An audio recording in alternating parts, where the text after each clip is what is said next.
up? This is Perry with Premier Guitar here in Nashville, Tennessee. We got Aaron Marshall again, and this is so exciting. He's one of my, not only one of my favorite Canadians, but also just one of the all-around nicest guys in the world, and a true guitar dork in every sense of the word. Oh yeah. And in this particular context, you're a guitar dork because we did a rig rundown a couple of years ago, and you have changed every fucking thing. Everything. And it's 2 years almost to the day. Right, almost. Almost. Yes, which is crazy.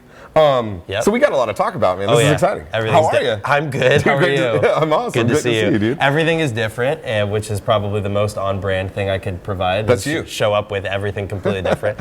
But hopefully this is the beginning of that not being the case. A true artist's mind. Yeah, like but there's some exciting things to talk about, and yeah, rather than changing things up all the time, we're arriving at things that might not be changing so much. Gotcha. Which is cool. So yeah, last we spoke, we saw some new guitars that I had actually just received and was testing on that tour, and those were my Mayona's guitars, and yeah, everything is totally cool and amicable there. Some opportunities presented themselves throughout the pandemic and our time away, and you're looking at one of them right here, which is this is one of 4 prototypes in existence from Schecter, and we struck up a conversation at the beginning of this year that led to the opportunity for me to have input on designing models, which is really exciting. And I think a lot of the times people will see an artist change a brand or something like that, and perhaps it's not always so obvious from a logistical standpoint or a strategic standpoint why a certain individual would do such a thing. And like I said, everything is totally cool and amicable. There's no reason other than a very quality opportunity presented itself to have influence over models that will be actually attainable at a reasonable price point, and allow me to fly around the world and pull these off a hook at any music store anywhere. And there'll also be some more detailed and fancy things to come, but we're starting with import guitars, which are spec to the nines, and there's no compromise happening here. These are amazing, and I've been enjoying testing them on tour. See, all right, so first things first, I was going to say, for those of you watching, I actually got a chance to kind of take a look at this guitar right before we started rolling, and I love that you have an import model right now because the Mayona's guitars were phenomenal. They're beautiful, they're unbelievable. Unrivaled. But the average kid with a paper route does not have people still do paper routes. Paper route. You know what I mean? Like, nobody has that kind of money to drop on a guitar. So for sure. The fact that you can get an import, you know, at a really great price point, but also not compromise on the things that you wanted, is awesome. Yes. So let's talk about that, because there are some things about this guitar that you would not expect on an import. No. You know? So what we wanted to do is just make sure that we're, you know, hitting, you know, your baseline necessities in terms of a balanced instrument from a material standpoint. We see a lot of the same things with a lot of modern guitars. You know, whether it's roasted maple necks became very popular in the last few years, or you know, you would sort of expect that at a particular level. But what we decided to do was go with instruments that are, you know, minimalistic in a degree, you know, in a sense, from the standpoint of the materials and the lumber. So basswood body, quarter sawn one-piece Wenge necks with carbon fiber reinforcement, which is slick, and ebony fingerboard. There's 3 materials on this instrument, which is unlike what I was playing before, which are a multi-laminate type situation, which isn't necessarily my preference. That's just how those guitars are built, and no slight to the to the build quality on those. But I've always preferred a bolt-on, quarter sawn, one-piece neck with a balanced body, whether it's mahogany or alder or whatever it calls for. I feel like the neck is really important. We spend the most of our time here. And I think a lot of the time people are so concerned with the body material, but you know, in my experience personally, the neck really dictates the user experience with, you know, so, and not only that, it's conveying all of the resonant information from here into the body. So I selected Wenge because, one, aesthetically, it's beautiful against its color, and of course, it has to be how it looks. It's not about how it sounds. But also, it is really stable for not being necessarily a dense hardwood like maple. We did, for insurance purposes, put some carbon fiber in there, which will just allow the instruments to hold up better in the trailer or changing climates, flying, and things like which we have to. And you have international tours left and right, so I need it to hold up, right? But there's something about Wenge that sort of accepts some of the shmoo from your hands over time and starts to feel really played in, and kind of, I don't know, heirloom-esque. Right. Roasted maple has the same quality to it, but this gives you like a really nice handshake with some character. So I really like this, and it's a very balanced material. Also takes an ebony fingerboard great. You could certainly put a maple fingerboard on it, but aesthetically we decided to go with ebony and get a really dense, snappy, immediate fingerboard. And basswood, because it's tonally balanced, it's pretty neutral. So when you have the the hard immediacy of the ebony and then the tonal quality of the wenge, basswood was the way to go. We thought about alder potentially, but weight on the strap is actually really, really important to me. And I want the guitars to feel, light. I mean, I think they're about 6.5, maybe 7 pounds. Wow, and that's reasonable. Oh, it's totally reasonable. Yeah, it's not a feather, but it's also not a boat anchor. Right. So it feels really good on a strap. And then the last details would be, we took a C1 body, which I'm very partial to. Some of my earliest workhorse guitars and some of my older local bands and stuff prior to intervals featured this silhouette. I'm always torn between a flat top slab style super strat or something with some bevel. And to me, this is the perfect balance of all the things I love. I was gonna say it's very subdued, but I do like the lines. They're slick, man. Looks good, super man. fast. Love the matching reverse headstock. Yes, so these are the things that are going to set it apart. This is a first for Schecter in terms of taking the vintage headstock and doing reverse, 6-in-line, also tilt back. I was going to say no string tree. No string tree. So your break angle is a little more severe than Schecter would normally do. Yeah, and they do tilt back on some models, but they have not done it with the vintage headstock reversed. So feel really good about that. It provides a little bit of extra stability and tension there. Also, again, aesthetically, we're not interrupting the headstock with a string tree. So really like that. We also made sure that, since we're putting so much emphasis on a clean headstock, we did the truss rod wheel, which is, for me, if I don't have, a crew member or John, our guitar tech, stage manager on hand, it's a pain taking, truss rod covers off and making adjustments. I've even had some nightmares happen before where, right before tour, I was adjusting a vintage style truss rod and the cap broke. Yeah, bummer. What are you gonna do? So, truss rod wheel was a non-negotiable. Luckily, Schecter already does it, and it was easy enough to do. And then the biggest thing here was I did some reconnaissance on some models that they offer, and we spend so much time interacting with the hardware that I want to make sure that anyone who picks this guitar up has a reliable experience. And there's no slight at any more affordable or imitation hardware or anything like that, but the Goto 510, a real Japanese Goto 510 with a steel block, is one of the most consistent things I've had through all of my guitars, and it's my favorite 2-point vintage style non-locking trem. And a steel block has that middle ground where it's not as light as zinc, it resonates more than zinc, but it's not as heavy as brass. Gotcha. And I wanted to make sure that we had all of those details present. So real 510, real steel block, real hip shot tuners. So no imitation hardware or anything like that on an import model. This is an Indonesian built guitar, but the fit and finish is immaculate. Sure. Schecter is doing amazing things these days, and they produce instruments for others as well that maybe some aren't even aware of. And the thing is they're coming out just deadly perfect. Yeah. So that's essentially the 6. It's a 5-way selector with my usual settings in terms of the pickup configurations, and Schecter USA custom shop pickups. Currently what's in here is their Pasadena Plus set, which I'm sort of auditioning. Pickups are not 100%. Like I said, I'm road testing these for the first time. And truth be told, we started the tour with 3 other guitars. FedEx missed us at the first show. We left town without them. My guitar tech, John, his younger brother, drove from Detroit to Chicago with the guitars for me. So it was what a guy. We did John. Yeah, seriously, and we did backflips to get these things, and then we slowly assimilated them into the show because changing guitars is crazy for me on stage from a muscle memory standpoint. Learning a new instrument, figuring out how the input reacts with the rig. Also, throwing my front of house guy a curveball by changing. It's not a huge detail, of course, but changing these variables is kind of dicey on tour. So we brought them in. The rig is completely Schecter at this point, which is phenomenal, and that was the plan. I would have loved to have done it prior to tour, but things are slow in 2021 with supply chains and things of that nature. So we did it on the fly, and it's working out to be really great. I'm very comfortable with these in my hands now, and I'm absolutely adoring them. They're designed exactly as I intended. It's awesome. So yeah. And I have to assume that there's a USA custom shop model coming, right? Yes. Yes. Okay, So yeah, there will be. So we wanted to start here, which is sort of like counterintuitive to I think how most artists might do it. You usually see like the premium model, and then a sort of an accommodation maybe a year later for those who are like, oh, I want it, but I want to spend less. Right. And I think that's totally fair. And in fact, I think it's the fairest. So we started with that, and we're doing import guitars first because I wanted to actually make the point that the fit and finish on import guitars, especially when they're overseen like a brand like Schecter, are phenomenal. And I did the research. I tried a bunch of different models, and I even went into my local shops and pulled things off the hook to make sure that this is the right move.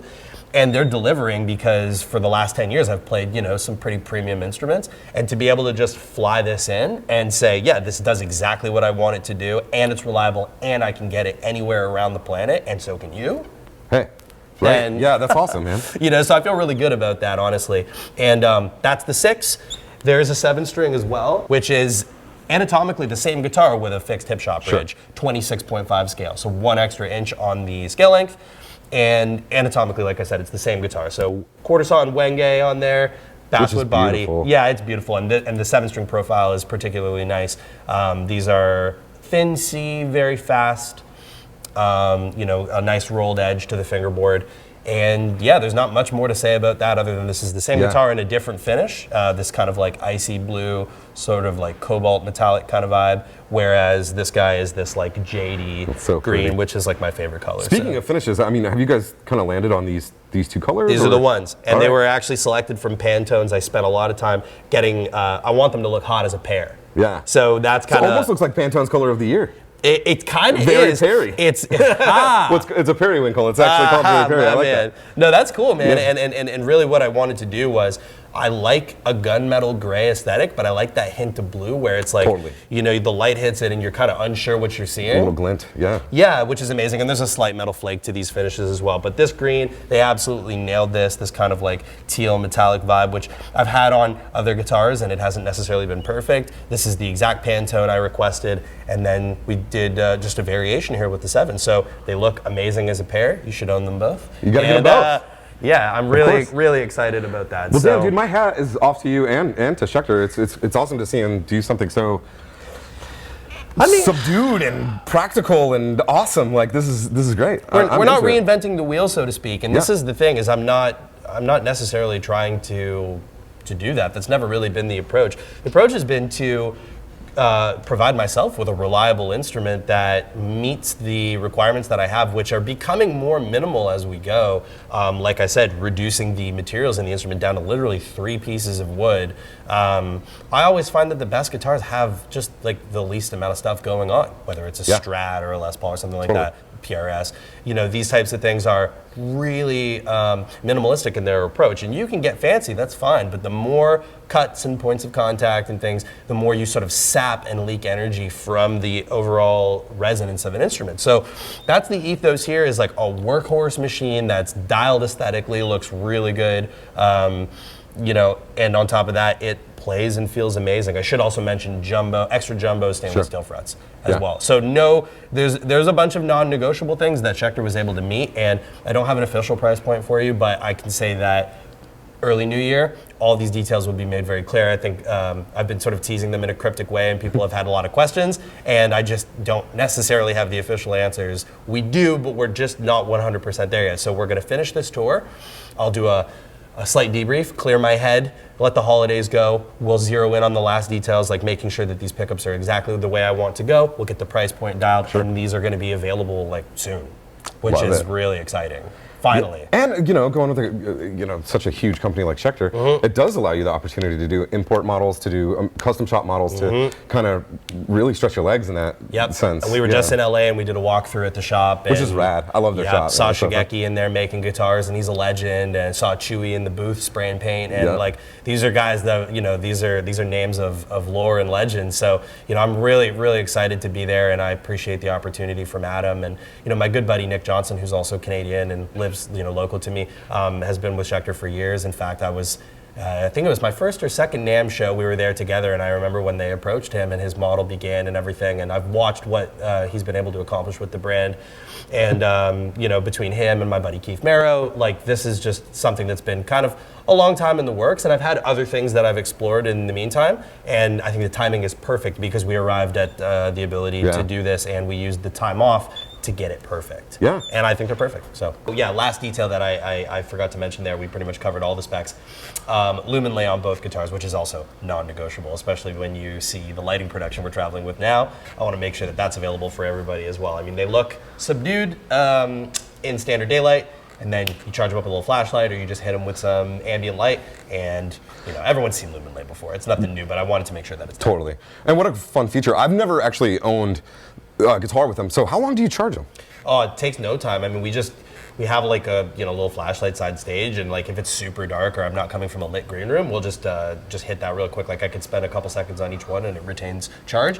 If I do forget to do it for whatever reason, the first few moments in the light show will actually charge them itself. But there's a couple moments like where we might start completely dark on a tune, and there's one other guitar in the set that doesn't have them, and then I'll have to like remind myself to hold the fret that I require when I'm doing banter, because as soon as I say, oh, the next song's whatever, and John hits the space bar on playback, if it goes dark, I'm like, oh man. Where am I at? Yeah, so it's really nice to have these. Fun. Love that. Well, all right. I think that about covers I think so. some super sweet guitars. Yep. Beyond a whole new guitar situation, you are in a whole new amp situation too, man. So let's hop into that. Yes. These are a hot ticket item right now, man. It's kind of like the talk of the town, and right now we're kind of witnessing the format wars. It's almost like VHS and beta, but plus everyone's doing it. You know what I mean? Yes. So like quad Cortex. Yep. First things out of the gate, I've not played with one. Mm-hmm. I'm kind of an Axe FX guy, but that screen, you cannot miss it. You can see that in broad daylight. That is so bright. It's amazing. Love and it. I've probably got my brightness dialed down too. It'll go crazier Really? than that. But yeah, we're really enjoying these. This is certainly new. It is a big change. You know, Huge 10 change. years of playing the fractal stuff, which is still incredible. And there's no slight. I think sometimes guys get confused when they see changes in this type of stuff. You know, oh, this must be better. Everything's sick in 2021. Totally. It's all good. Yeah. It's this. You know, we wanted to do this because the relationship with Neural is, I mean, been there for a number of years, and I've known Doug and his team for a long time, and they asked that we, you know, try these out at the beginning of the year and implement them on the tour. And I figured it was actually an exciting opportunity to test them and put them through their paces, and we are certainly working them quite hard. I've explored. I don't want to call it the ceiling, because with a product like this, of course, updates come via firmware. Sure. They can flip the script, and tomorrow we could have a bunch of new features and things that, you know, aren't necessarily here. But I'm pushing them to their limits, and they're working out great. So the ethos behind this rig essentially is the same thing that we would have done in the past, where we're feeding front of house with impulse responses, and that's what everybody hears from the PA. And we're also feeding cabinets on stage via Seymour Duncan Power Stage 700. But the latest addition to our rig is we have stereo cabinets on stage. So we are completely symmetrical on both sides of the stage. And a gripe that we had in the past was, you know, if you're standing, you know, if you're like a barricade surfer and you're like at the very front, or maybe there's no barricade and you've got your arms on the front of the stage, the majority of the mix is traveling over your head. Right. And I think if you know, anybody out there has been to a modern metal show where you either stand side stage because you know somebody there, or maybe you're up close, all you hear is drums. Oh, yeah. Right? And with the modeler rig, you know, you see guys with a cabinet on stage, and that's been us before, where I might be over here and, you know, the other guitar is coming from there.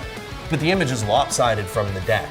And we run guitars in stereo in the house, so it's a little funky to me that if you're standing over here and you're not getting an image out of the PA, that you're actually not getting any of him, or vice versa, none of myself. So we decided that we wanted to be ambitious and have stereo cabinets on stage, and it starts with the bass cabinets. So we've got a pair of dark glass vertical 212s with neodymium magnets in them. We're really lightweight, high-power bass cab, and then a pair of myself on the inside and a pair of Travis on the outside.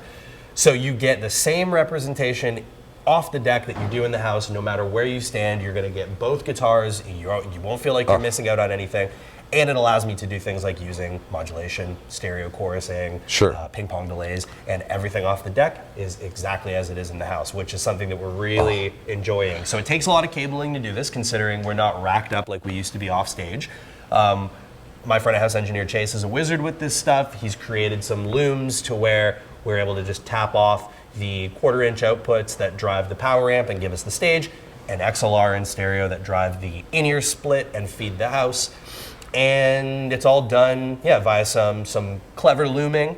And we're also using NL4 connections to drive long speaker runs to all these cables. Oh, like a PA. Like a PA style, exactly. So that way we don't have to carry 800 feet of speaker cable. Which would be very impractical and probably leads to some sort of signal breakdown at some point. It's got to degrade, right? At some point it will, So these are solid state power amps. They're really powerful. If you've seen the Seymour Duncan Power Stage 700, you can barely turn the thing up and it goes crazy. It screams, yeah. Yeah, so Revv made us some custom vertical 212s, vintage 30s in the bottom, creambacks in the top. It's the first of their kind from Revv. I have a Generator 120 that has this Paisley Western vibe to it, and I wanted to recreate that for the live show. And, which is slick. Yeah, and Sam Jacobs, who's played second guitar in intervals in the past, actually works at Revv and built the cabinets for us. Oh no shit! Because you guys are all Canadian. Yeah, absolutely. That's awesome. Yeah, so Derek was excited about it, and Sam built the cabinets, and this is the rig on the stage, and then to accompany the quad Cortex. We've got the hologram electronics microcosm, which I'm using so for, sick. I'd say that I'm grossly underutilizing it in this show, but I've found 3 particular moments where I'm using it for sort of glitch and stutter effects. It's tempo synced, and every night that particular moment comes up a little different, and which is fun and exciting. Yeah. I've also got the Red Panda Tensor on here, which I'm using as just like a stutter and glitch machine. It is a little bit of a liability. It's a very crazy pedal. I'm using it to just kind of make some laser noises or some weird little glitchy square wave glitchy stuff, kind of things, and it happens a couple times throughout the show. And the freak out is for that infinite sustain and feedback at will anywhere, which is a great hack. I think anybody should have one in the rig. Super fun. So I don't have to turn around and lean into a speaker. I can just get feedback at will. And then a Boss EV30, which is tied to the filter on the microcosm, and also the other side is going to the quad Cortex, which is assignable per preset. And people are asking why there's a polytune when there's a tuner built into the unit, and the reason for that is the immediacy of being able to have a kill switch fast.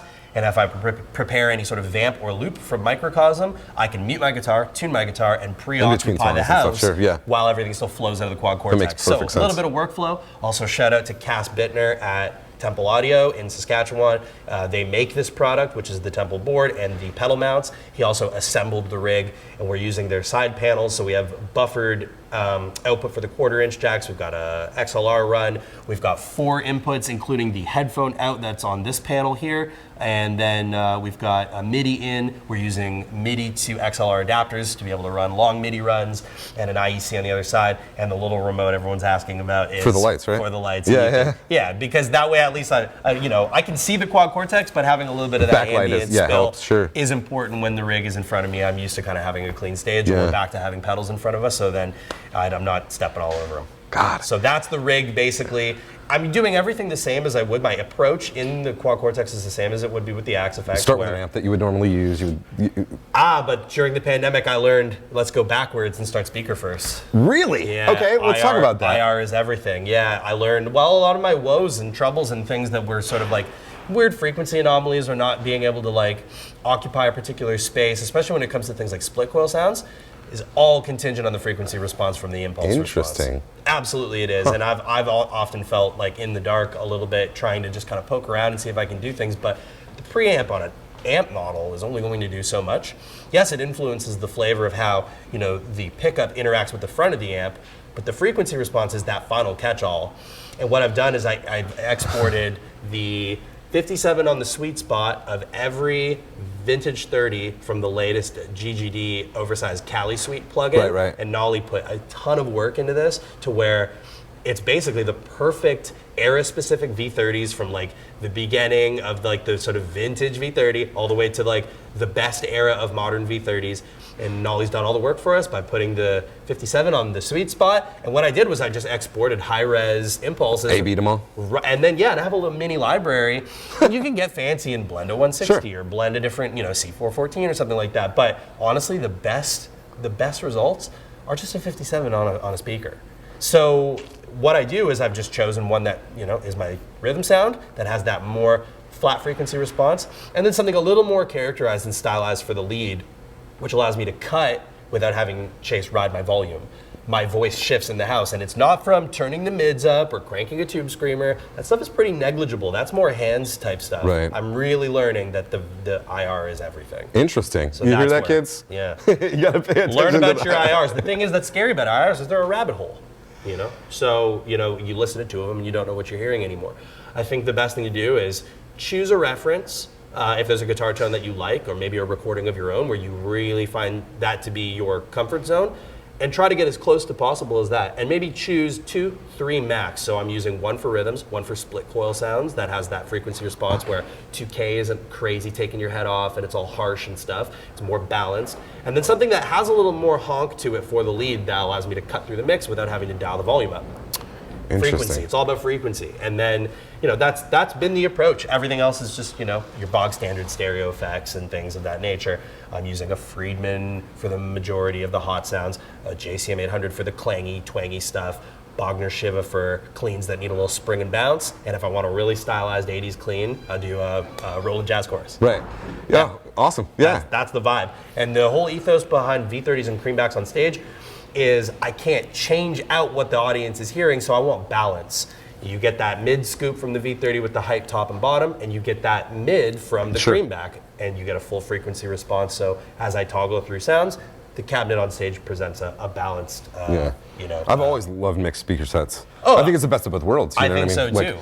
so, too. There's so many variables, but a V30 can sound perfect. It can sound ice picky. It can sound. Yes. It just depends on the pickup and the amp and all these things. And that's why I feel like, get another speaker in there and just kind of. The blend is the way, and honestly, even just within V30s, like when you go down the rabbit hole and you realize the old ones and the new ones and the difference in how they sound, and then of course where that microphone sits on, just off the dust cap, or maybe some of the old, more worn-in ones, you go dead center, and you still got a really broken in, rolled off top end. You have to learn. You have to learn what that speaker is giving you. And to my knowledge, Nolly used the same enclosure and the same position inside that enclosure to keep that variable consistent. Interesting. And what I learned was, we all think straight cabs are cool, but he's actually doing top left on a slant. And the reason for that is the baffle is creating less phase because you're not actually bouncing sound around back and forth on a straight line. Yeah, you get that angle on there, and the microphone will actually get a more true read of what's coming directly out of the speaker. Right.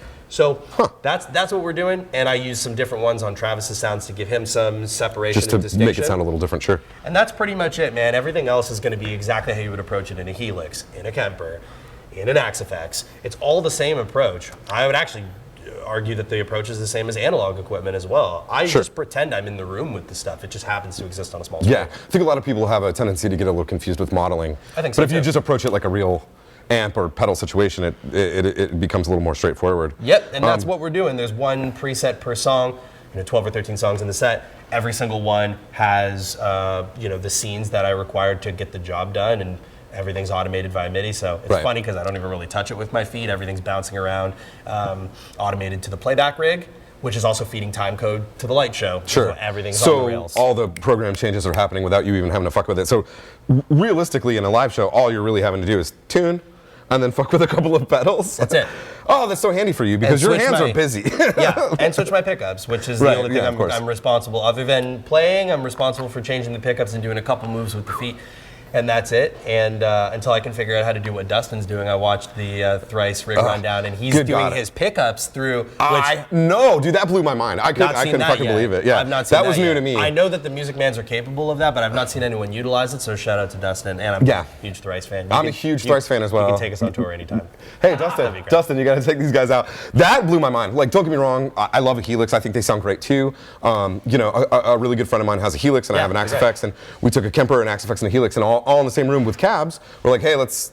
And it was They're all sick. They're all sick, man. It's all sick. Guitars are sick in 2021. Modelers are sick. Amps are sick. Guitar gear this is the best time to be a guitar player. You kids are so lucky. Yes. When we were growing up, man, it was like a shitty pawn shop guitar that played like dick. Yeah, anyway. absolutely. I had You're so lucky. I had a midnight blue Mexican Fender Strat. That thing is purple. It's not blue. Fender. Don't get it twisted. But yeah, and I learned how to play Slipknot and Metallica on a purple Strat with a maple board. So hey, whatever gets it done. Yeah, you could be way worse off. You could be way worse off. The means justify the ends, apparently. I think so. Yeah. We're here now, and this is working great. Tour's been phenomenal. We're happy to be back on the road. Yeah. Everything's sick. So. Well, congratulations. I'm glad you You made it out of lockdown without anything crazy happening other than a complete revamp of your live rig. Everything's perfect. Change it all. Yeah, You totally. know what I mean? That's Sounds perfect. Let's change it. Change everything, And but it's been great. It's always a pleasure, dude. Thank you, you so much. Dude, for sure, So man. excited for the show tonight. Yes. You guys stay tuned for more rig rundowns, riff rundowns, lessons, all that stuff. Amazing. See you later. Phenomenal. See ya.